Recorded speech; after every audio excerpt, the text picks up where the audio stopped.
Register 7 आहे return TDS साठी.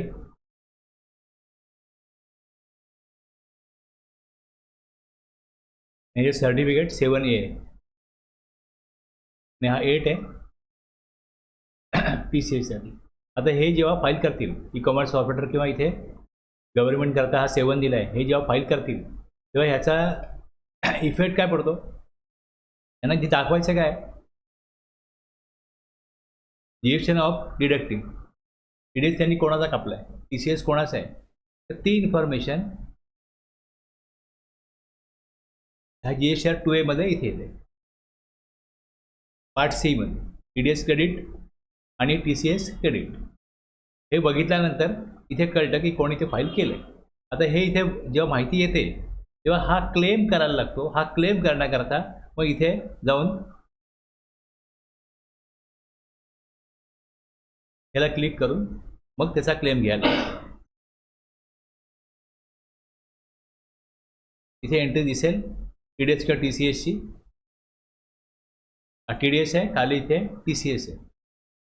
आणि जेव्हा इथे क्लिक केलं जाईल हे 2A पहिले बघायचं आलेलं आहे, या प्रकारे क्लेम करायचं आणि इथे ॲक्सेप्ट केलं का ते कॅश लेजरला जमा होतं. काय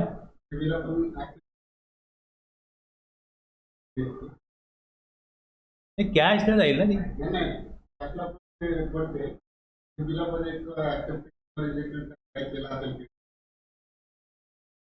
TDS ला कुठे, अच्छा 3 मध्ये कुठे, आपल्या व्यापारी समजा गव्हर्नमेंट कॉन्ट्रॅक्ट घेत नाही का, आणि गव्हर्नमेंटने त्याला क्रेडिट कापून दिला,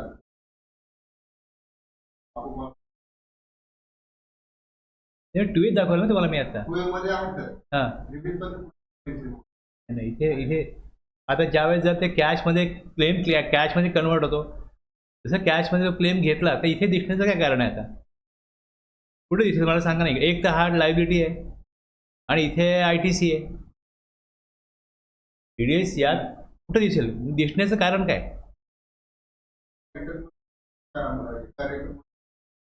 नाही मग तुम्ही मला सांगा ना ह्यातले कॉलम बघा. आता हे जे कॉलम आहेत तर इथे हे ITC आहे, हे रिव्हर्सल आहे, यात तर TDS कुठे नाही येणार.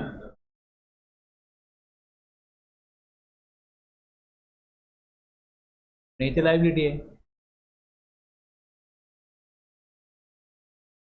सप्लायरनी काय केलं, अमाऊंट ती कट केली, EFT नंबर टाकला, कम्युनिकेट कुठे होईल. कसं असतं बघा, क्रेडिटचं कसं आहे, क्रेडिट तुम्हाला क्लेम करायचं 3 मध्ये. क्रेडिट काय होणार, जे क्लेम करायचं आहे ते इथे ऑटो ऑपरेट होणार आहे, पण TDS किंवा TCSचा इथे येण्याचा काही संबंध नाही ना. त्याला क्लेम करा जर का वेगळा ऑप्शन दिला आहे की तुम्ही हा ऑप्शन वापरून इकडे काय करा, तो क्लेम घ्या. कोणीतरी माझ्या नावावर TCS टाकलाय, TDS टाकलाय, हे कळण्याकरता मला 2A दिलंय. त्या 2A मध्ये एकदा मी बघितलं आलेलं आहे, इकडनं मी क्लेम केला.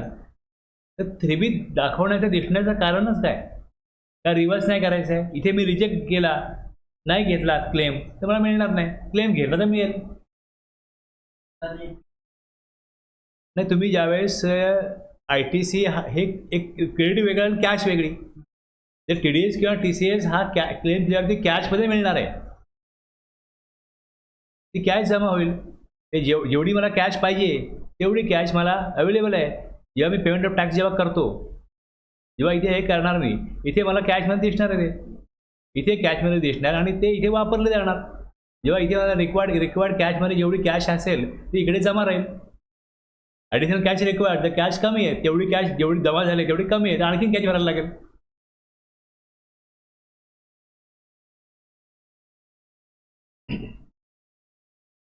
हे लॉजिकली इथे 3B TDS TCS किती आलं आहे, हे 3B दिसण्यासाठी असं काय लॉजिक वाटतच नाही ना, काय इथे काय दाखवतील. हां क्रेडिट ऑटो पॉपलेट होईल, लायबिलिटी ऑटो पॉपलेट होईल, पण TCS क्रेडिट जर का मी क्लेम जर कॅशमध्ये कन्वर्ट होते, ती जमा होते कॅश लेजरला, तर इथे दिसण्याचं कारणच नाही काय. फक्त इथे कॅशवाला दिसेल, कॅशमध्ये कॅश तेवढी अवेलेबल आहे एवढंच कळणार आहे.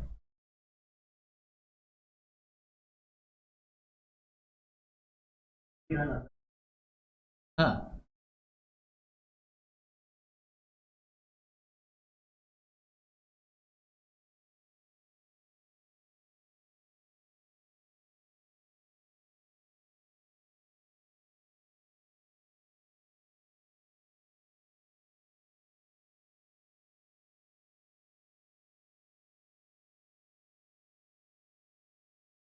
टू बीला इथे टू बीला पण परत कारण काय तिकडे?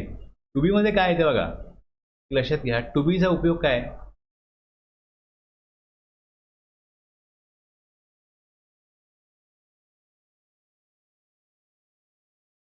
हा टू बी आहे.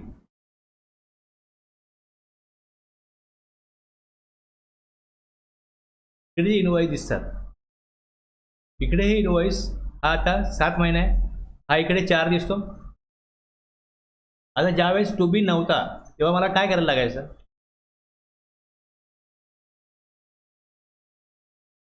माझ्याकडे काहीतरी वर्किंग केलेलं असेल की एप्रिलचा माझा एक इनवॉइसचा आय टी सी पेंडिंग आहे त्यानंतर 2000चा. का? तर त्या सप्लायरने रिटर्न फाईल केलेलं नाही. केलं तर माझा इनवॉइस दाखवला नाही. एकतर त्यांनी रिटर्न फाईल केलेलं नाही किंवा मग B2C मध्ये माझा सप्लायर टाकला. त्याला माझा GST नंबर कम्युनिकेट झालेला नाही आहे.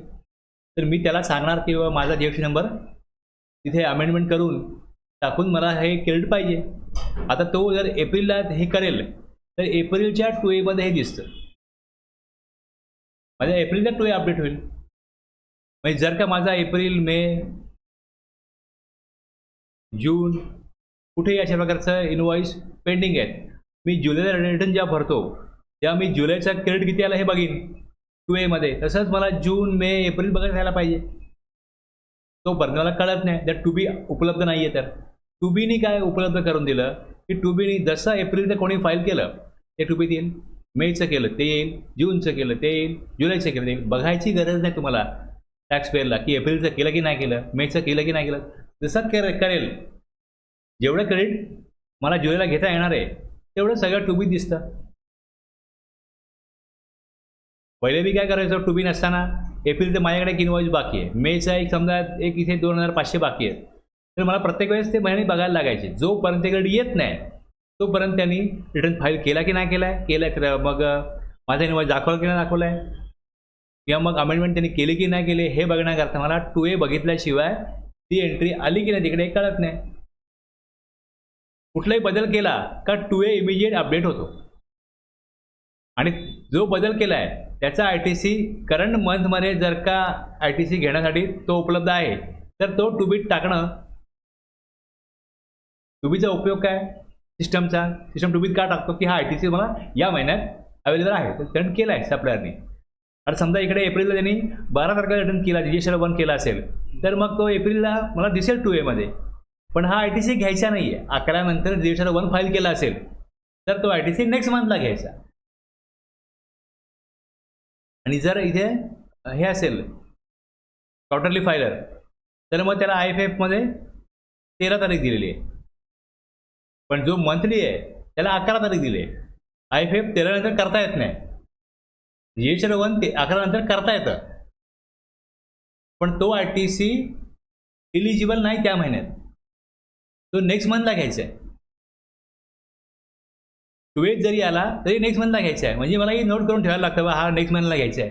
आणि जर का मी इथे जेव्हा मेजर रिटर्न फाईल करतो एप्रिल लेट फाईल केला आहे, किती इनवॉइस लेट आलेत ते नेक्स्ट मंथला घ्यायचे आहेत. ही मला लक्षात ठेवायला लागतं. टू बीचा उपयोग काय? जे 11च्या पुढे झालेत ते इनवॉइस आणि मेला जे 11 पर्यंत झालेत रिटर्न फाईल तेवढे सगळे इनवॉइस टू बीत मला रेडीली मिळतात.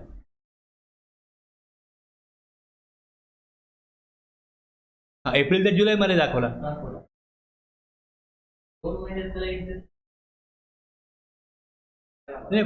सप्लायरचं कारण वेगळं असेल ना. त्यांनी B2C मध्ये दाखवलं असेल तर B2B करेल.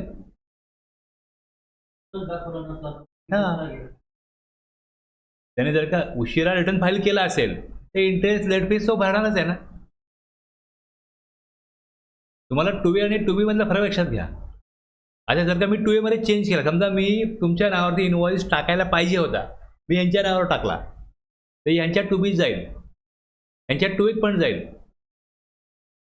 जसं मी नेक्स्ट मंथला अमेंडमेंट करीन, यांच्या 2Aतनं निघून जाईल. 2Bमध्ये त्या महिन्यात जो होता तो आला होता, तो 2Bमध्ये तसाच राहील. 2Aतनं ह्यांच्या निघून जाईल, मी अमेंडमेंट केली का आणि तुमच्या 2Aत येईल. 2Bमध्ये काय, या महिन्यात ज्या काय अमेंडमेंट झाल्या, रिटर्न फाईल झालेत, त्यानुसार किती इनवॉइस तुमच्या नावाने आलेले आहेत, जो ऑलरेडी तुम्हाला या महिन्याकरता एलिजिबल असू शकतो. त्यातला रिस्ट्रिक्ट जो असेल 17.5 प्रमाणे, किंवा तुम्ही गुड्स घेतले नाही, तुमच्याकडे इनवॉइस नाही, तुम्ही लॉटमध्ये गुड्स घेतलेत, तो तुम्ही मग काय करायला पाहिजे, रिव्हर्स करायला पाहिजे, नेक्स्ट मंथला घ्यायला पाहिजे. पण जे सिस्टमला दिसतं त्याप्रमाणे किती इनवॉइस तुमचे या महिन्यात रिफ्लेक्ट होत आहेत ते दाखवण्याचं काम 2Bच आहे.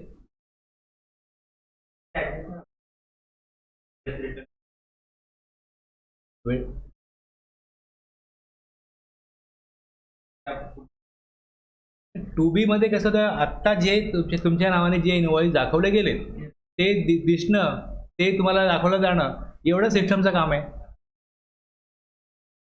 असं आहे ना. जसं की चुकीचे इनवॉइस आले, मग नंतर नेक्स्ट मंथ पुढच्या कधी अमेंडमेंट झाली तर 2Aतनं जाईल, 2Bतनं काय जात नाही. 2Bला काय म्हणतात, 2B स्टॅटिक काय म्हणतात, त्या करताय. 2B जे आलं ते आलं, ते बरोबर आहे चुकीचं आहे ते तसंच पडून राहील. 2Aमध्ये अमेंडमेंट केली का इमिजिएट चेंज होईल. इकडे मी अमेंडमेंट केली, इमिजिएट तिकडे तुमच्याकडनं निघून जाईल, यांच्याकडे येईल. जसं मी फाईल करतो अमेंडमेंट, इमिजिएट ते होईल. तसं 1A दिलं आहे आता जसं मी 1A मध्ये करीन, GSL 1A मध्ये. आता हे याकरता केलं आहे GSL 1A. यात काय होतं, 14 तारखेला 2A 2B येतो, 2B लोक बघतात, पण जसं GSL 1 फाईल मी केला तो पहिले 2Aत येईल, 2B जनरेट वेगळा करतात आणि 14 तारखेला 2B जनरेट होतो. आता जर का तुम्हाला कळलं रे माझा इनवॉइस कुठे आहे, रिटर्न फाईल तर मी केलं हे तुम्हाला कळेल, तुम्ही ऑनलाईन जाऊन बघा रिटर्न फाईल केलं का, ह्याने केलंय, माझा इनवॉइस काय दाखवलं नाही. तुम्ही कम्युनिकेट तर करा ना सप्लायरला, मग तुम्ही मला कम्युनिकेट केलं की माझा इनवॉइस काय दाखवला नाही, तर मला कळलं की मी Aचा इनवॉइस Bच्या नावावर चुकून टाकलाय. आता जसं मी अमेंडमेंट GSL 1A मध्ये करीन, ही कधी करीन, 14ला कम्युनिकेट झाल्यानंतर पुढे जर का ही चेंजेस केले तर ह्याचा परिणाम काय होतो, तो 2Aत तर जातो पण 2Bत नाही. आता हा 2B नेक्स्ट मंथमध्ये जाणार, हा 2B नेक्स्ट मंथला जाणार. रेसिपियंटला फायदा काहीच नाही त्या 1Aचा. समजा त्यांनी असं केलं की 14ला कम्युनिकेट झालाय तर 14 ते 17 चेंजेस करा, काय करायचे ते, आणि 17ला रात्री 12 वाजता तुम्ही रिजनरेट करणार आणि 18ला मग परत रिअल क्रेडिट मिळणार रेसिपियंटला. असं जर केलं तर ते होईल, मे बी ही मागणी होईल आणि पुढे असं होईल. असंही काय होतं, रिटर्न सगळे लोक भरत नाहीत 18, 19, 20, आणि ज्यांना काही अमेंडमेंट नाही आहे त्यांनी भरावे 14, 15, 16, आणि ज्यांना अमेंडमेंट आहे त्यांनी 18, 19, 20 मध्ये भरावे. असंही करता येऊ शकतं. पण आता तरी कसं आहे, जरी 1A आला अमेंडमेंट, आता कसं होतं बघा, एखादा इनवॉइस अमेंडमेंट करायला राहून गेला, जसं ते समजतं. आता मी एखाद्याचं काम करतोय आणि त्यांनी मला चुकीची माहिती दिली, इनवॉइस बनायला पाहिजे होता Bच्या नावाने, बनला Aच्या नावाने, बनायलाच चुकला इनवॉइस, नंतर कळतं रे इनवॉइसवर नाव चुकलंय, मग हे अमेंडमेंट करा म्हणून सांगितलं जातं. आता ही अमेंडमेंट GSL 1ला आम्ही करून ठेवतो, ही अमेंडमेंट करून ठेवतो. काय करतो की B2C मध्ये अमाऊंट, समजा B2C मध्ये अमाऊंट गेली आहे, B2C कमी करतो आणि B2B मध्ये टाकतो, किंवा Aची Bला दाखवा, Bचं Aला दाखवा, जे काय असेल ते पण करून ठेवतो. GSL 1 तर फाईल नाही करत, ते फक्त करून ठेवतो, त्याच्या एंट्री त्यामध्ये करून ठेवतो. म्हणजे जसं मला सांगितलं अमेंडमेंट करा, मी काय करणार, इकडे जाऊन मी नेक्स्ट मंथचा हा GSL 1 तुम्हाला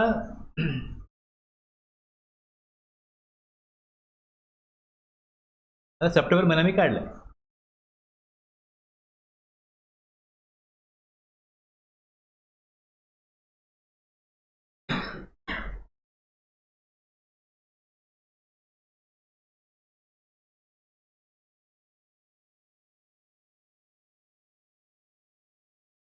काढला इकडे.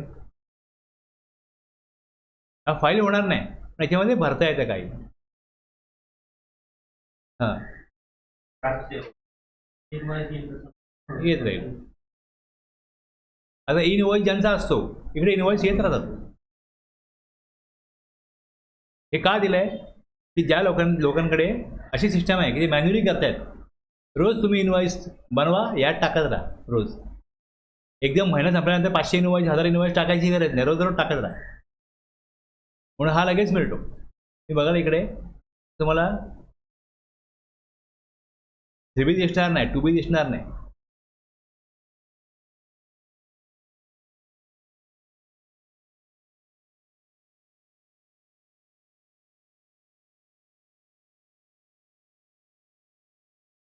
टू ए कसं मध्ये कसं होतं, तसं कोणी दाखवलं 2A देणार, ते येत राहणार 2A मध्ये.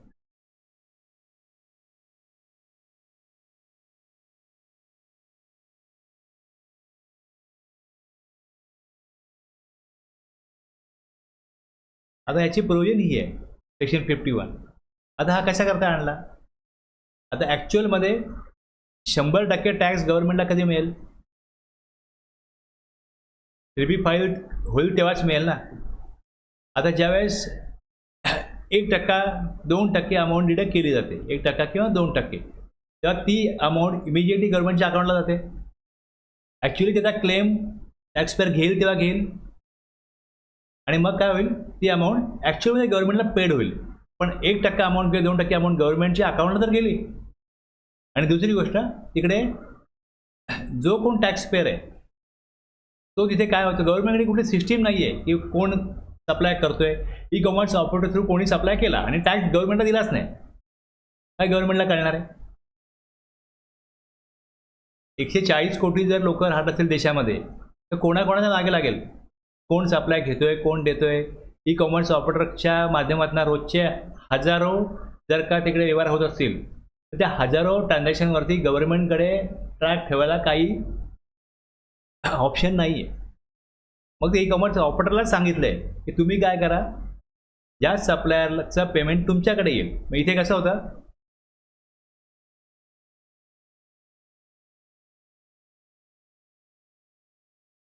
एक सॅमसंगचा डिस्ट्रीब्युटर आहे, त्यांनी सॅमसंगचा TV जर का ई कॉमर्स ऑपरेटर थ्रू विकला आणि जर मी परचेस केला, मी ECA थ्रू परचेस केला, काय परचेस केला, हा TV. तर समजा माझे 50,000 रुपीज असतील, ते या ECOकडे जमा होते. हा TV माझा डिलिव्हर होईल, हे सगळं बघेल ECO.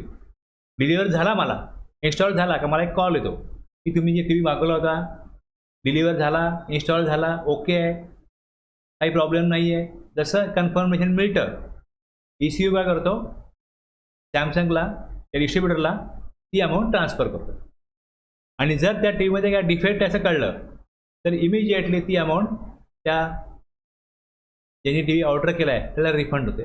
आणि जो TV आहे तो डिफेक्टिव्ह असेल तर ECO घेऊन जातो आणि त्या कंपनीला तुमचा TV डिफेक्टिव्ह आहे त्यांना तो परत पाठवतो. आलं लक्षात. म्हणजे जसं ज्या डिस्ट्रीब्युटरचं जे काही गुड्स आहेत हे त्या ECOच्या पोर्टलवर दाखवले जातात, तेवढे जेवढी ऑर्डर येते तेवढे गुड्स त्या ECO थ्रू सप्लाय घेणारा सप्लायर जो असेल तो काय करतो, ECOकडे पाठवतो किंवा अगोदर त्याने पाठवलेले असतात आणि तिकडनं डिस्पॅच करण्याचं काम ECO करतो. पेमेंट पण ECOकडे येतं. आता पेमेंट जर ECOकडे आलेलं आहे तर ह्यातनं 2% अमाऊंट डिडक्ट करून किंवा 1% अमाऊंट डिडक्ट करून बाकीची अमाऊंट जर का सप्लायरला दिली तर ह्यातनं काय होईल, कुठल्या ट्रान्झॅक्शनमध्ये किती रुपयाचा व्यवहार होतो हे गव्हर्नमेंटला इनडायरेक्टली ECOकडनं कळवलं जातं. ECOकडनं म्हणजे गव्हर्नमेंटला 1% किंवा 2% अमाऊंट मिळते, एक रेव्हेन्यू ॲडव्हान्समध्ये जमा होतो. त्यापेक्षा टॅक्सपेअरची यादी मिळते की किती सप्लाय झाला आहे, कुठल्या गुड्स सप्लाय कुठनं कुठे झाला आहे हे कळतं. तसंच लोक गव्हर्नमेंटचं जे कॉन्ट्रॅक्ट घेतात यात पण असंच आहे की गव्हर्नमेंटचं कॉन्ट्रॅक्ट घेतलं, गव्हर्नमेंटने त्याला पेमेंट केलं, वेगवेगळे कॉन्ट्रॅक्टर आहेत. आता कॉन्ट्रॅक्टर हे कोण लोक आहेत? तुम्ही बघाल ते बरेचसे जे काय पक्ष आहेत, राजकीय पक्ष आहेत, त्यांचेच जे कोण कार्यकर्ते आहेत त्यांनाच कॉन्ट्रॅक्ट मिळतं. आणि ते लोक पैसे जमाच नाही करणार जीएसटीचे, तर काय होईल? जे गव्हर्नमेंटकडनं सप्लाय केलं गव्हर्नमेंटला त्याच्यावरती पण टॅक्स लागतो. जीएसटी कलेक्ट करणार गव्हर्नमेंटकडनं आणि टॅक्स जमा करणार नाही. कोणी कॉन्ट्रॅक्ट घेतली, कुठे घेतली, किती घेतली याची यादीच नाही. म्हणजे पहिले यादी बनवा. कोणाकोणाला गव्हर्नमेंटने पैसे दिले, मग त्यांनी जीएसटी भरलाय का? आणि जर त्यांना पैसे गव्हर्नमेंट देत आहे तर त्यांना जर सांगितलं की तुम्ही यादी द्या आणि त्यांचं तिकडे काही सर्टन अमाऊंट 1% 2% कट करा, म्हणजे यादी मिळेल. मग त्यांनी जीएसटी वन फाईल केला की नाही केलाय, त्यात तो सप्लाय दाखवला की नाही दाखवलाय हे बघता येऊ शकतं. हे तुलनेने सोपं आहे ना. ज्याला भरायचे नसतील तो भरणारच नाहीये, मग त्याच्या मागे लागायलाच लागेल. पण ॲटलिस्ट यादी तर मिळेल की कोणी जीएसटी भरणं अपेक्षित आहे, त्यांनी गव्हर्नमेंटला सप्लाय केलाय.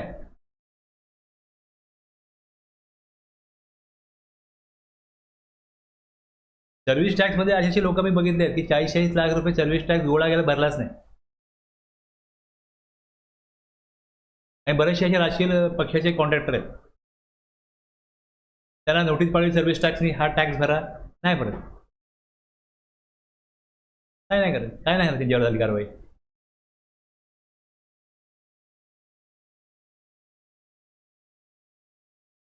म्हणजे एकदा लोकांना कळलं की बाबा काही होत नाही कारवाई, मग ते नाहीच करत. झाली कारवाई, आली नोटीस, तर भरू.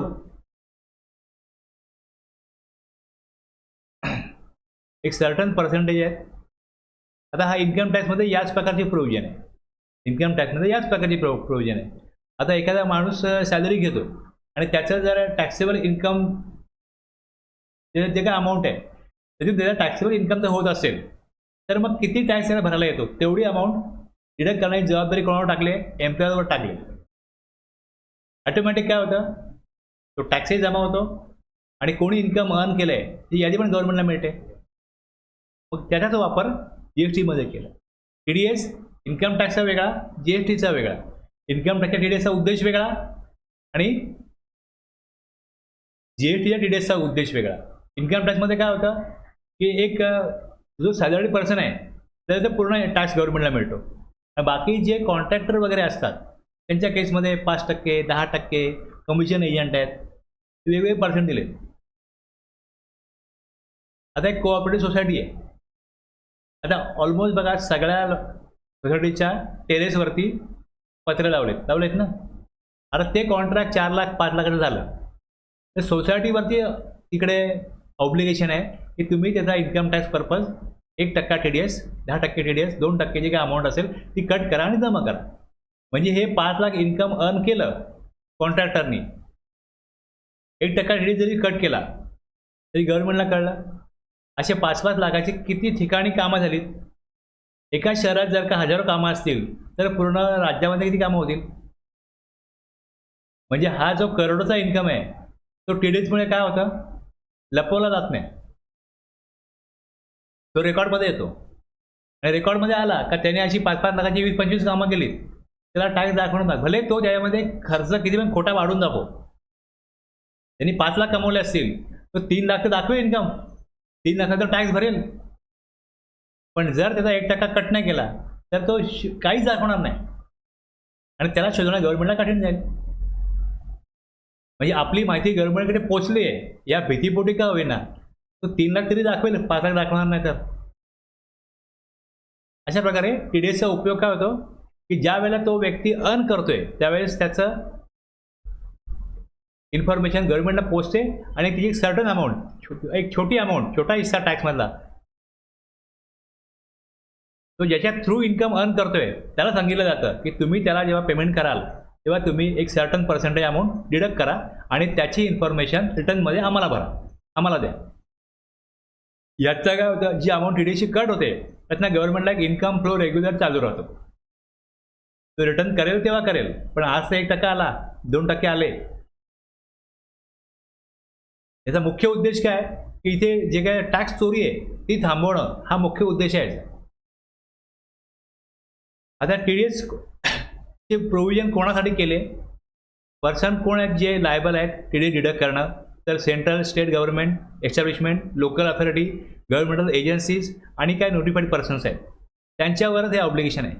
आणि ते पण केव्हा आहे जर कॉन्ट्रॅक्टची व्हॅल्यू, जी सप्लायचं कॉन्ट्रॅक्ट आहे त्याची व्हॅल्यू जर 2.5 lakh exclusive of GST as per invoice 2.5 लाखाहून जास्त अमाऊंट असेल तरच TDSची डिडक्ट करण्याची ही प्रोव्हिजन लागू होते.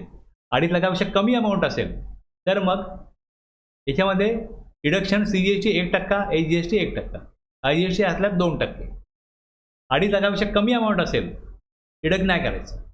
2.5 लाखापेक्षा वरती मोठी अमाऊंट असेल तरच हे डिडक्शन करावं लागेल. आता दुसरं असं आहे की यामध्ये बघा, एक सप्लायर आहे आणि रिसिपियंट आहे. सेम स्टेटमध्ये सप्लाय असेल तर CGST HGST डिडक्ट करता येईल. ओके. आता मला तुम्ही सांगितलं तुम्ही रिसिपियंट आहात, मी सप्लायर आहे. प्लेस ऑफ सप्लाय वेगळ्या राज्यामध्ये, डिफरंट स्टेटमध्ये. ओके. माझा नंबर महाराष्ट्रामध्ये आहे, तुमचा पण महाराष्ट्रामध्ये. जर प्लेस ऑफ सप्लाय बाहेर झाला तर इथे IGST जरी आला या केसमध्ये तुम्ही डिडक्ट केला तर महाराष्ट्रामध्येच येईल ना तो. CGST HGST महाराष्ट्रामध्येच येईल. पण जर असं आहे की माझा नंबर आहे महाराष्ट्रामध्ये, सप्लायर आणि place of supply same state आणि रिसिपियंट दुसऱ्या स्टेटमध्ये, मी सप्लाय महाराष्ट्रामध्येच दिला पण रिसिपियंट गुजरातमधला आहे आणि त्यांनी मला सांगितलं महाराष्ट्रामध्ये सप्लाय करा. तसं एक CSR ॲक्टिव्हिटी करायची, मला CSR ॲक्टिव्हिटी करायची आहे समजा. अशा वेळेला असं होतं ना की रिसिपियंट वेगळ्या राज्यामधला आहे, तुम्ही तुमच्या राज्यामध्ये सप्लाय करा. तशी एखादी ॲक्टिव्हिटी आहे गव्हर्नमेंटची, गव्हर्नमेंट डिपार्टमेंट वेगळ्या स्टेटमध्ये आहे आणि त्यांनी सांगितलं की तुम्ही काय करा, महाराष्ट्रामध्ये सप्लाय करा. आता इकडे जर का मी IGST लावतो तर त्यांचा नंबर GST नंबर 24 ने चालू होईल. त्यांनी जर डिडक्ट केला TDS तर त्याचा क्लेम मी कसा घेणार महाराष्ट्रामध्ये? माझा नंबर नाही आहे गुजरातमध्ये आणि मी सप्लाय महाराष्ट्रामध्येच करतोय ना. रिसिपियंट महाराष्ट्राबाहेरचा आहे. मग या केसमध्ये TDS डिडक्ट केला जात नाही. Intrastate supply, place of supply, supplier आणि प्लेस ऑफ सप्लाय सेम स्टेटमध्ये आहे, पण recipient located in another state जर असेल तर TDS डिडक्ट केला जात नाही.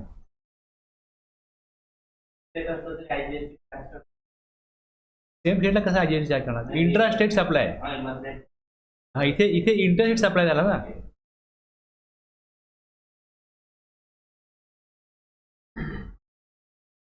सर्व्हिस कन्झ्युम कुठे झाली, गुड्स कन्झ्युम कुठे झाले, वेगळ्या स्टेटमध्ये, त्याप्रमाणे IGST आला. पण ते बिल मी कोणाला दिलंय? मी महाराष्ट्रामध्ये, तुम्ही महाराष्ट्रामध्ये आहात. टॅक्स कुठला पण लागो, त्यातला रेव्हेन्यू गुजरातला मिळेल, पण टॅक्स मी तुमच्याचकडून घेऊन जमा करतोय ना.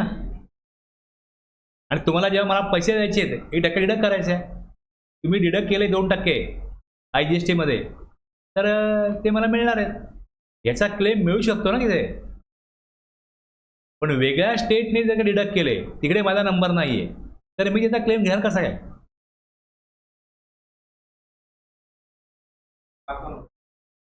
कसं करणार? त्यांनी डिडक्ट करून जमा केले गुजरातमध्ये, ते गुजरातचा क्लेम महाराष्ट्रामध्ये मिळत नसतो ना.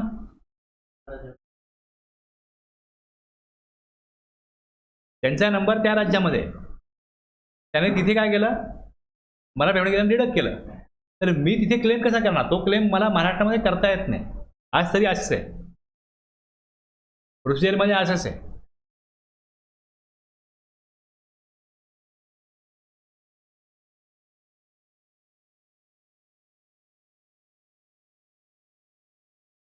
When location of supplier and place of supply is different from the state of registration of recipient. Deduct केला त्यांनी तर ते GSTR 7 मध्ये कधी भरतील? Within 10 days from the end of month.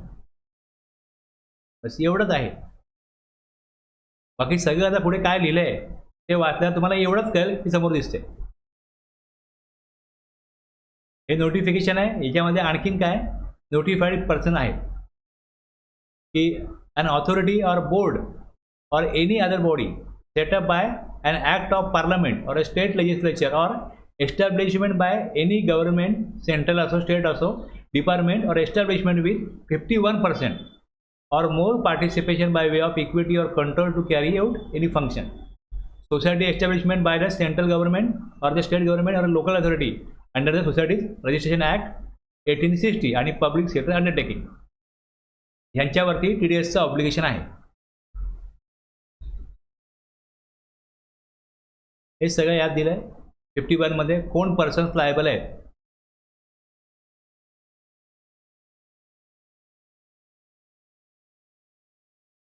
आता जसं इकडे ही अमाऊंट 3 लाखाची आहे, याच्यावर GST येईल 54,000.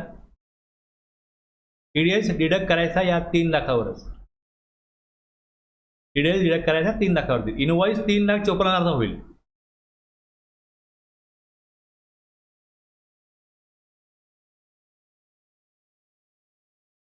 म्हणजे कुठल्या व्हॅल्यूवरती घ्यायचं. For the purpose of deduction of tax specified above the value of supply shall be taken as a amount excluding the central tax, state tax. Deduct करण्याकरता कुठली व्हॅल्यू घ्यायची, तर जी व्हॅल्यू ऑफ सप्लाय आहे ती घ्यायची. 54,000वरती TDS डिडक्ट करायचा नाही, या 3 लाखावरच करायचा. तो किती होईल, 1% CGST 3 लाख होईल, AGST 3 लाख होईल.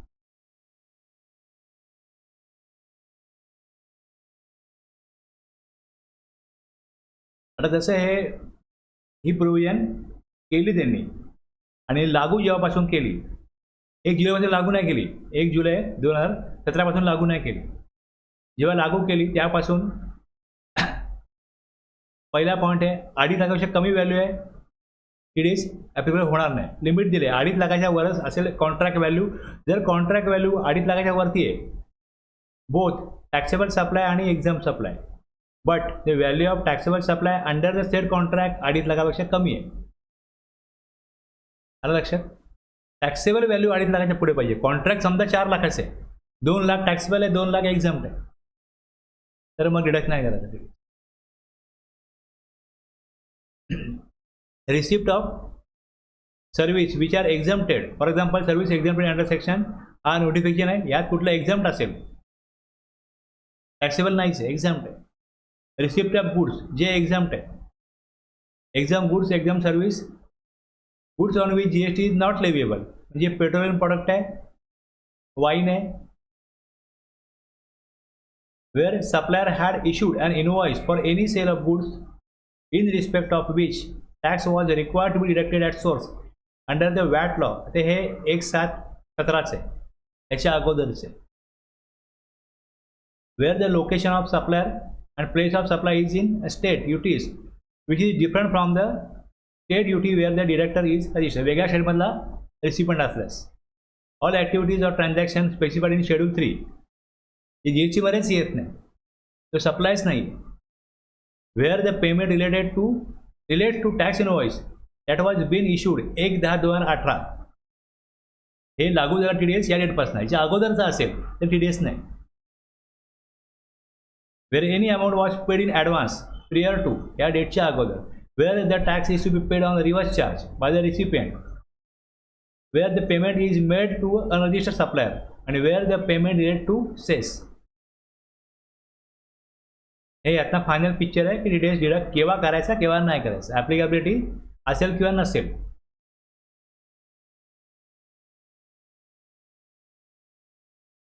द अमाऊंट डिडक्ट केली within 10 days after the end of the month.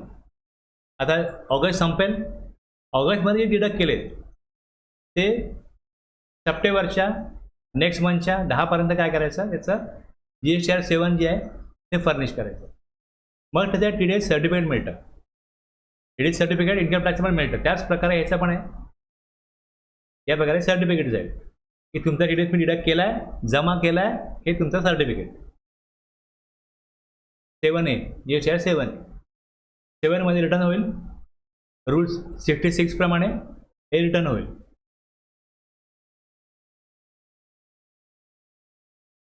Electronic cash लेजरला claim credit, deductee shall claim credit in his electronic cash ledger. लक्षात घ्या, जे काय आपण तिथे प्रॅक्टिकली दाखवलं ते कुठे लिहिलं आहे हेच दाखवतोय आता. टॅक्स डिडक्टेड त्याने केला, तो 2A दिसेल, मग त्याला लिंक दिले, त्या लिंकप्रमाणे क्लेम घ्यायचा. तो क्लेम घेतल्यानंतर मग काय होईल, कॅश याला जमा होईल. पण त्याने डिडक्ट ते क्लेम घेणं गरजेचं आहे. रूल 87 काल बघितलं ना आपण, 87(9) claim credit of TDS in electronic cash ledger. आम्ही तिथे वाचला होता. उशिरा डिडक्ट केलं, उशिरा भरलं, if any deductor fails to pay the government, त्याला इंटरेस्ट लागेल 18%. Determination of the amount in default made this section shall be made in the manner specified in 73-74. Excess deduct झाला, डिडक्शन एक्सेस झालं तर refund मिळेल. तसं 3,54,000ची amount आहे. बऱ्याच लोकांना माहीत नाही. 3,54,000 डिटेल्स काढून भरून टाकतात. आता जर अशा प्रकारे भरला आणि माझ्या अकाउंटला आला, आता 3 लाख काय आणि 4 लाख काय, मला कॅश मिळतेच आहे ना, मला मिळाली आणि मी तो रिफंड क्लेम ती अमाऊंट कॅश क्लेम केली. Provided that no refund to the deductor shall be granted if the amount deducted has been credited to the electronic cash ledger of the deducted. मी क्लेम 3 लाखाच्याच अमाऊंटचा घेतला, बाकी मी सोडून दिला आणि सप्लायरला सांगितलं ती अमाऊंट मला तुम्ही डिडक्ट जी एक्स्ट्रा केली ती मला पेमेंट करा. आलं लक्षात? 3,54,000 रुपयावरती डिडक्शन झालं, जे व्हायला पाहिजे 3 लाखावरती. तर अमाऊंट आली माझ्या कॅश लेजरला. तर मी जर क्लेम 3 लाखाचाच करतो तर बाकीची अमाऊंट जी आहे, बाकीची जी अमाऊंट आहे ती सेक्शन 54 मध्ये रिफंड घेता येऊ शकते. की चुकीची आम्ही डिडक्ट केली अमाऊंट, एक्स्ट्रा डिडक्ट केले, ती रिफंड द्या. हां, GST 7 ज्यांनी भरला आहे तो एक्स्ट्रा अमाऊंट भरली, टॅक्स एक्स्ट्रा भरला आहे, तो परत मागू शकतो. हां, करू शकतो. ते त्याने दिले ना. जर no refund to the deductor, डिडक्टरला रिफंड मिळणार नाही जर ते त्याच्या नावाचा डिडक्ट केलं आहे, त्याच्या अकाउंटला गेलं आणि त्यांनी संपूर्ण जर का ते क्लेम घेतला तर गेली, काय त्याला गेली. हे सोपं आहे की तुमच्याकडून मी जास्त पैसे घेतले तर मी क्लेम घेईन आणि तुम्हाला परत करेन, हे सोपं आहे.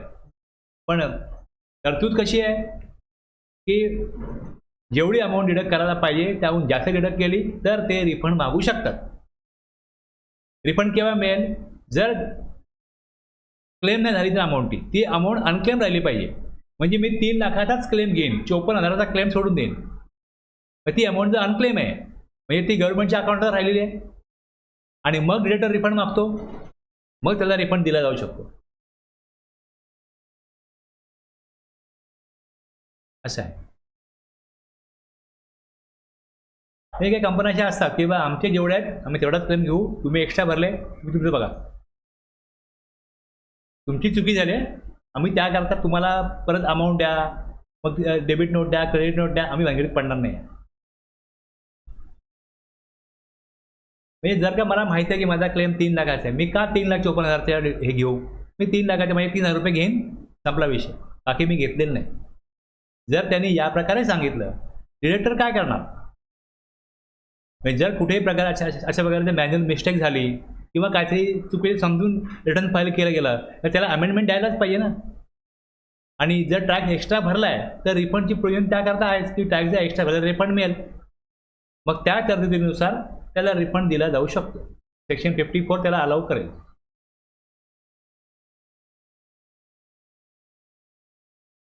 आता एक्झाम्पल बघा, सप्लायर इज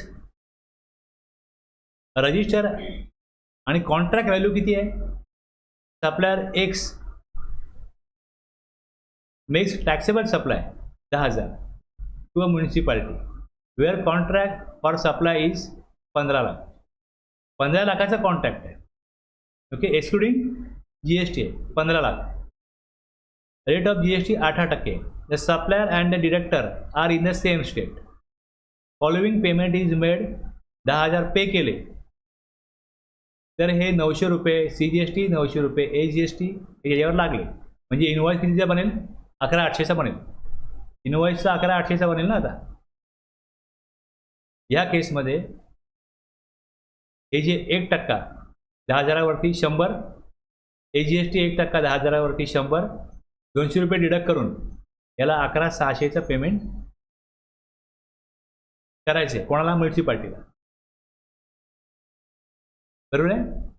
2.5 लाख दिले, ही कॉन्ट्रॅक्ट व्हॅल्यू आहे. कॉन्ट्रॅक्ट व्हॅल्यू किती आहे? 15 लाख. 2.5 लाखाहून जास्त आहे ना. पेमेंट 10,000चं केलं आणि इनवॉइस व्हॅल्यू किती आहे? 11,800. म्हणजे 11,600चं पेमेंट ते करतील.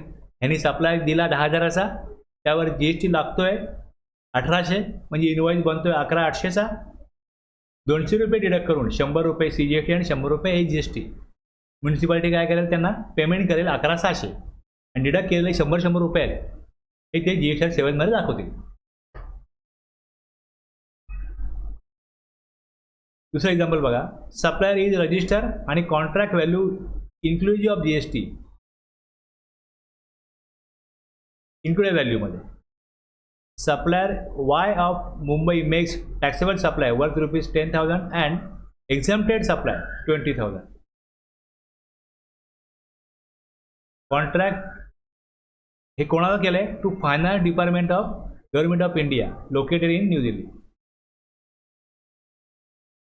Wear contract per supply 6 lakh आहे आणि ह्यातला 2,60,000 काय आहे? टॅक्सेबल सप्लाय इन्क्लुडिंग GST आणि तो इन्क्लुडिंग GST 2,60,000 आहे आणि 3,40,000 काय आहे? Exam supply. 6 लाख व्हॅल्यू आहे. आता पेमेंट जेव्हा केलं गव्हर्नमेंट ऑफ इंडियानी 10,000 टॅक्सेबल सप्लाय आणि 1,800 रुपये त्यावरती GST येईल आणि 20,000 एक्झाम सप्लाय. कळलं? आता इथे whether any reduction of tax is required. Value of taxable supply in the contract किती आहे? Including GST 2,60,000. जर ह्यातनं GST कमी केला तर व्हॅल्यू किती येते? 2,20,000. 2.5 लाखापेक्षा कमी आहे.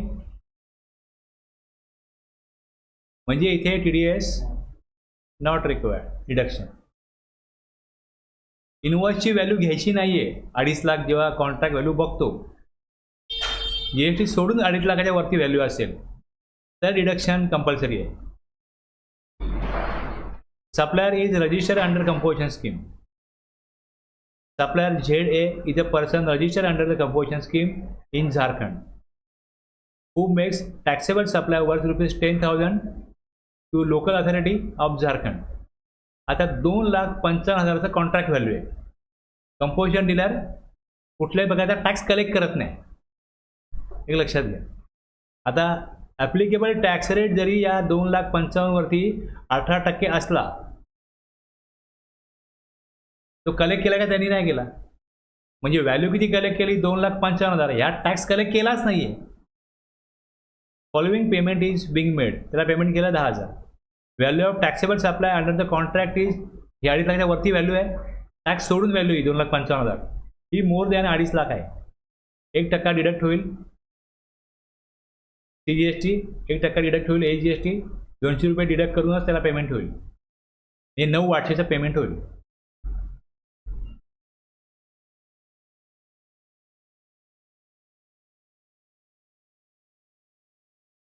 आता हे सेक्शन 24(1) त्याच्यामधला क्लॉज 6 जो आहे, person who are required to deduct 51, याला registration whether or not separately register under this act have to obtain compulsory registration. कोणाकरता? ज्यांना रिक्वायर आहे TDS डिडक्ट करणं, त्यांना रजिस्ट्रेशन घेणं कंपल्सरी. त्याप्रमाणे ती म्युन्सिपाल्टी किंवा गव्हर्नमेंट डिपार्टमेंट जे असतील ते रजिस्ट्रेशन घेतील. आणि अंडर सेक्शन 25 काय दिलं आहे? रूल 12 प्रमाणे रजिस्ट्रेशन प्रोसिजर काय करतील? फॉलो करतील. फॉर्म GST RG 7 मध्ये आणि GST 7 मध्ये नोटिफिकेशन नंबर आहे. लेट फीज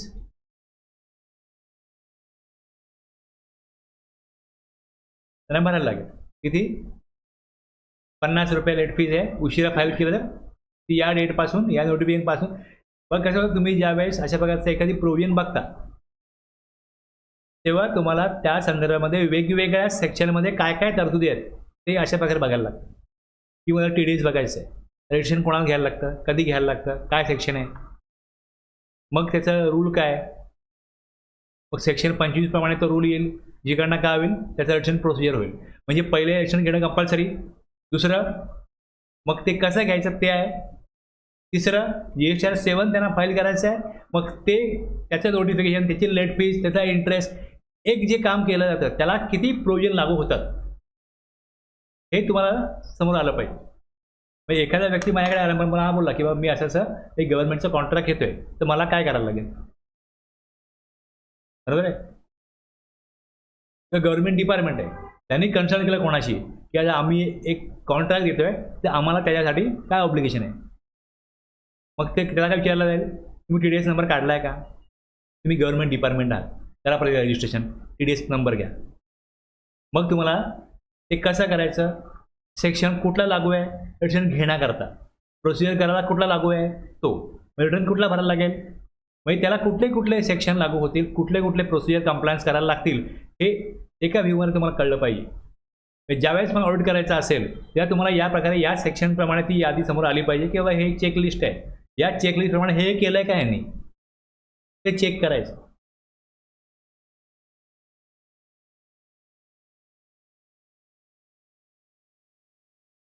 अशी काही बुक्स मिळतात की तुम्ही एक सेक्टर वाईज बुक मिळतात की ह्या सेक्टरसाठी काय वर्क कॉन्ट्रॅक्ट मेजर आहे त्याच्यावरती बुक मिळतं. असं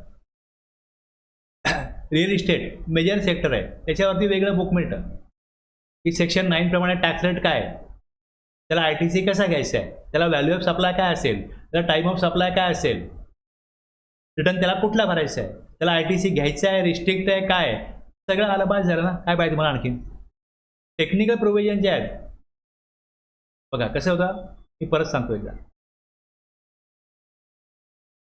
की सेक्शन 7 ते 30 ह्याला आपण नाव देऊ शकतो टेक्निकल प्रोव्हिजन. म्हणजे मला 7 आणि 8 मध्ये कळता सप्लाय आहे की नाही, सेक्शन 9 मध्ये टॅक्स द्यायचा आहे, 11 मध्ये एक्झम्पशन आहे. म्हणजे जो माझा बिझनेस आहे त्याच्यामध्ये मला टॅक्सेबल सप्लाय कुठला आहे, एक्झाम कुठला आहे. सपोज मी म्युन्सिपाल्टीला सप्लाय करतोय तर त्यातले काही सप्लाय मे बी टॅक्सेबल असतील, मे बी एक्झाम्प्ट असतील. मग त्याचा time of supply, value of supply हे आलं. आता जर का मी ITCचा विचार करायला जातो तर मी जो एक्झाम सप्लाय करता जे इनपुट घेतले असतील त्याचा मला ITC मिळणार नाही. ओके, म्हणजे मला तिथे ITC रिस्ट्रिक्शन काय, ITCचा अधिकार काय हे बघायला पाहिजे. हे 7 ते 30 मध्ये आहे. आणि मग प्रोसिजर काय की जसं मी सप्लाय करतो टॅक्स इनवॉइस बनवा, अकाउंट रेकॉर्ड मेंटेन करा, रिटर्न फाईल करा आणि पेमेंट करा. म्हणजे हे सेक्शन जे आहेत हे पुढे जाऊन 31 ते 59 मध्ये काय दिलं आहे की टॅक्सपेअरला जो टॅक्स भरायचा आहे तो सेल्फ असेट टॅक्स आहे. त्यांनी बघायचं प्रोव्हिजन काय आहे, आउटपुट टॅक्स तुझा किती भरायचा आहे, ITC किती घ्यायचा आहे, हे टॅक्सपेअर स्वतःहून कॅल्क्युलेट करेल. रिटर्न मध्ये जी माहिती देणं कंपल्सरी आहे ती तो स्वतःहून प्रिपेअर करेल, ती माहिती रिटर्नमध्ये भरेल आणि टॅक्स जमा करेल. डिपार्टमेंटचं काम आहे पुढे जाऊन स्क्रुटिनी करणं रिटर्नची. पण किती अमाऊंट भरायला येते, कशा प्रकारे येते हे डिपार्टमेंट काढून देणार नाही. सेल्फ असेट टॅक्स आहे, टॅक्सपेअरवर सोडलंय. म्हणजे पुढे ह्या ज्या प्रोसिजर आहेत, इनवॉइस, अकाउंट्स मेंटेन करणं, अकाउंट रेकॉर्ड्स, आणखीन रिटर्न्स आणि पेमेंट, आणि जर रिटर्न्स उशिरा भरला, पेमेंट उशिरा केलं तर लेट फीज, इंटरेस्ट, हे सगळ्यांना लागू होतं हे ऑब्लिगेशन. आणि पुढे रिफंड आहे, ज्यांना रिफंडमध्ये रिफंड घ्यायचा असेल तरतुदीप्रमाणे तर रिफंडला ॲप्लिकेशन करायचं. म्हणजे काय परत ती प्रोसिजर आली. म्हणजे 31 ते 59 काय झालं, प्रोसिजरल तरतुदी आहेत आणि इथे टेक्निकल तरतुदी आहेत 7 ते 30. ह्या तुम्हाला कळल्या, या तुमच्या लक्षात आल्या.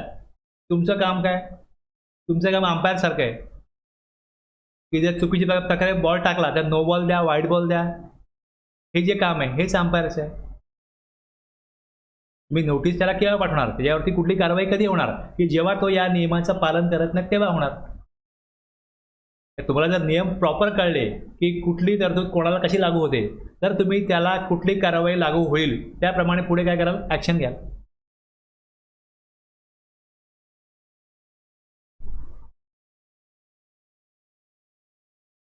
ठीक आहे,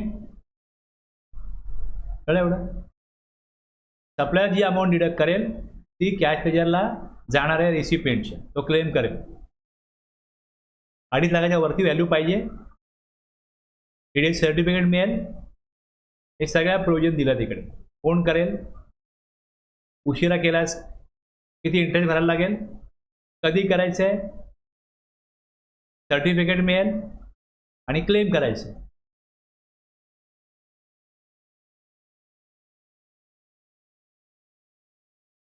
आता हे TCS साठी.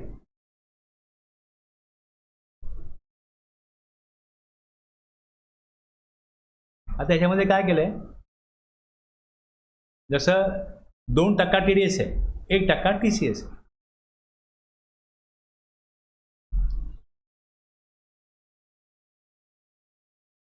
Person liability to deduct tax at source कोण आहे, ई कॉमर्स ऑपरेटर. जसं TDS साठी 2.5 लाखाचं लिमिट दिलं, थ्रेशोल्ड लिमिट, तसं थ्रेशोल्ड लिमिट इथे काही नाही. जसं पेमेंट आलं डिडक्ट करा, 0.5% CGST, 0.5% IGST. IGST असल्यास 1%. Value for collection of tax resource, net value of taxable supply, net value taxable सप्लायची. Tax collection when to be made. आणि 10 तारखेला काय करायचं, रिटर्न फाईल करायचं. तसं TCSचं आहे, TDSचं आहे, त्याच प्रकारे आहे. फक्त यात फरक काय, थ्रेशोल्ड लिमिट नाही.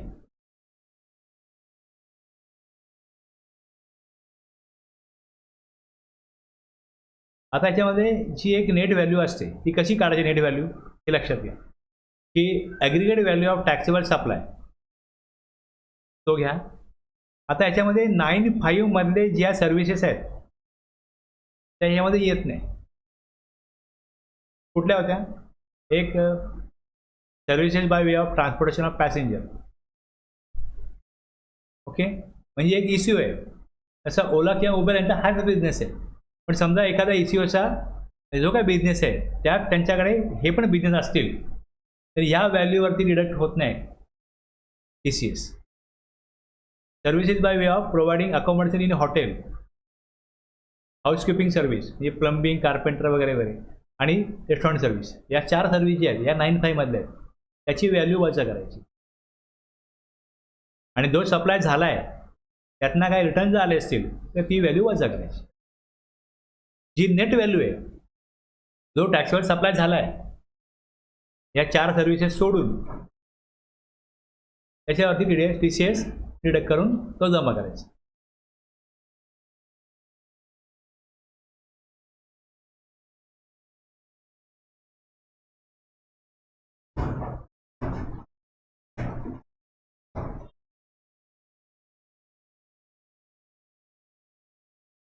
दहा दिवसामध्ये पे करायची, हे दिले. आणखीन पुढे every operator who collect the amount, return कुठला भरायचा त्याचा रूल, त्याप्रमाणे GSTR 8. आता हे जे आहे ना, जसं एक सप्लायर आहे त्याच्या नावाने डिडक्ट केला गेला 1%, त्यांनी तेवढी अमाऊंट दाखवले की नाही दाखवले हे स्क्रुटिनी होऊ शकते ना. मग त्याप्रमाणे मॅचिंग केलं जाईल. तसं त्याला जे ॲन्युअल रिटर्न आहे ते GSTR 9B, मंथली 10 तारखेला GSTR 8, ॲन्युअली 9B.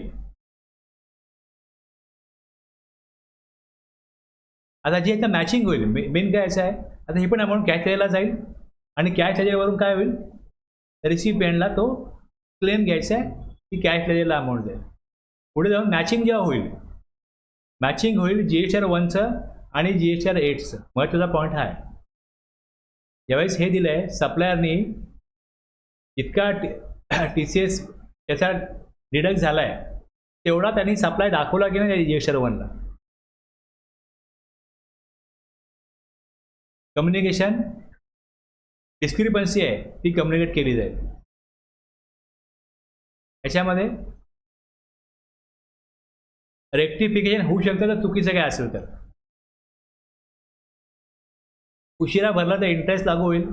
आता याच्यामध्ये जे कम्युनिकेशन आहे नॉन रेक्टिफिकेशन तर ते रेक्टिफिकेशन नाही केलं. Non rectification the amount in respect of which any discrepancy is communicated. आता जर का तिकडे GSR 1मध्ये व्हॅल्यू दाखवली आहे ती 5 लाख आहे आणि 8 लाखावर तिथे काय केलं आहे TCS जमा केलं आहे. आयदर ई-कॉमर्स ऑपरेटर चुकला आहे किंवा सप्लायरने चुकीचं दाखवलं आहे. डिस्क्रिपन्सी काय होईल दाखवली जाईल.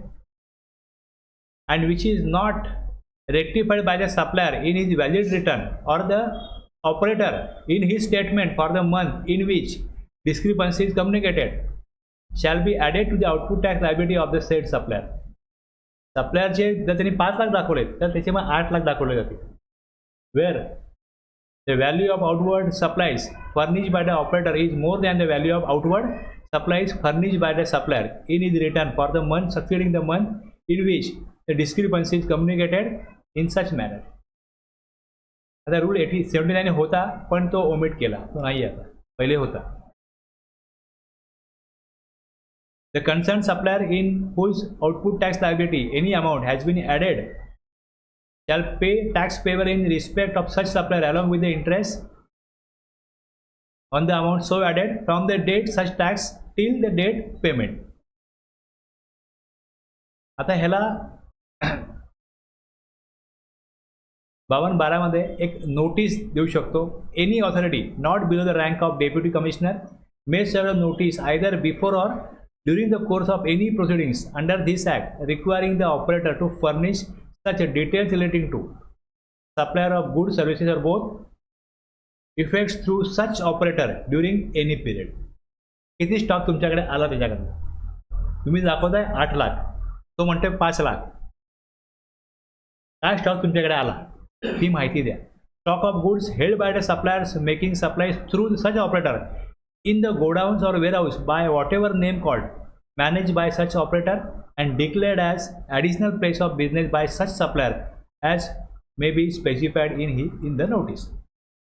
लक्षात घ्या, मी जेव्हा ई-कॉमर्स ऑपरेटर थ्रू माल पाठवतो तेव्हा मला सांगितलं जातं की हे आमचं गोडाऊन आहे, तुम्ही इथे माल पोस्टात करून ठेवा.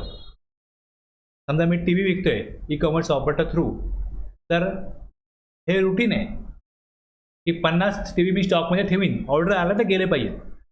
जसं कमी झाला स्टॉक, मला कळलं होतं की स्टॉक कमी झाला आहे म्हणजे माझं ॲडिशनल प्लेस ऑफ बिझनेस ते वेअरहाऊस किंवा गोडाऊन आहे की नाही ECOचं, मग ते तिथे रेकॉर्ड करायला लागतं मला ॲडिशनल प्लेस ऑफ बिझनेसमध्ये.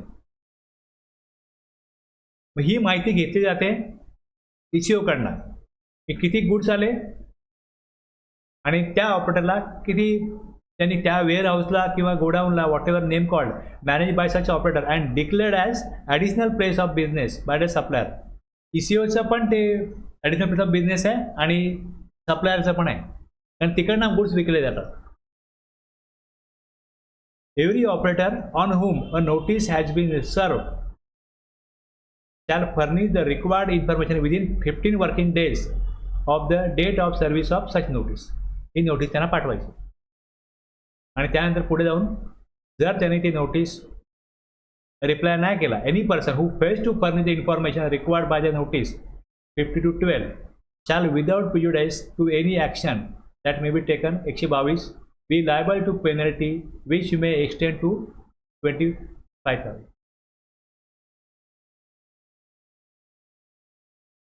आलं लक्षात. आणि इथे जे दिलं आहे 52(4) मध्ये the expression concern supplier shall mean the supplier of good service or both making supply through the operator. जो सप्लाय करतोय तो याकरता. आता जेव्हा तुम्ही बघाल हा सेक्शन 52 मध्ये 12, 13, 14 हे 3 बघितले ना सेक्शन आपण. आता एक नोटीस, मग माहिती द्या 15 दिवसामध्ये आणि नाही दिल्यास त्याला पेनल्टी आहे. हे 3 सेक्शन आहेत. तर ह्याच्या संदर्भामध्ये रूल 142 आहे. हा रूल 142 हा सेक्शन 52, 73, 74, 76, 122, 123, 124, 125, 27, 29, 130 या सगळ्या सेक्शन करता रूल 142 आहे. कशा करता? नोटीस पाठवण्याकरता, ऑर्डर काढण्याकरता. सगळ्याला तोच. तुम्ही मी एक लिस्ट केले, यादी केले की कुठे कुठे नोटिसेससाठी आहे. 52 सेक्शन, 73ला मग काय, मग त्याला काय प्रोसिजर आहे, 74मध्ये काय, 76मध्ये काय, मग 122मध्ये हे पेनल्टी लागणार आहेत. पण ते पेनल्टी मागवण्याकरता मग हे सगळ्या सेक्शन करता प्रोसिजर कुठनं होईल? रूलमधनं होईल. मग रूलमध्ये कुठले फॉर्म येतील? रूल 142 हा रूल आहे ज्यातनं पेनल्टी प्रोव्हिजन ॲक्च्युली इम्प्लिमेंट केले जातात.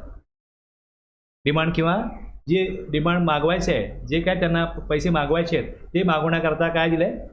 Procedure compliances related to issuance of notice आणि order, demand of amount payable. मग वेगवेगळे सेक्शन आहेत. ह्यातनं तिथे प्रोव्हिजन आहे ही अमाऊंट मागितली जाऊ शकते, ऑर्डर केली जाऊ शकते. ही अमाऊंट तुम्हाला पेबल आहे, तुम्ही द्या. पहिले शो कॉज नोटीस आणि नंतर ऑर्डर. मग शो कॉज नोटीस DRC 01 आणि पुढे ऑर्डर 7 ना, याप्रमाणे येईल. 142 संबंधित रूल आहे. आलं लक्षात? याला ह्याचप्रमाणे इकडे सेक्शन 24मध्ये काय, मग पुढे त्याचा रूल काय, GSR 8 भरायचा, रूल 142 इकडे रेफर केला आहे. नोटीस आणि डिमांड ऑर्डर कुठे जाईल हेच दिलंय.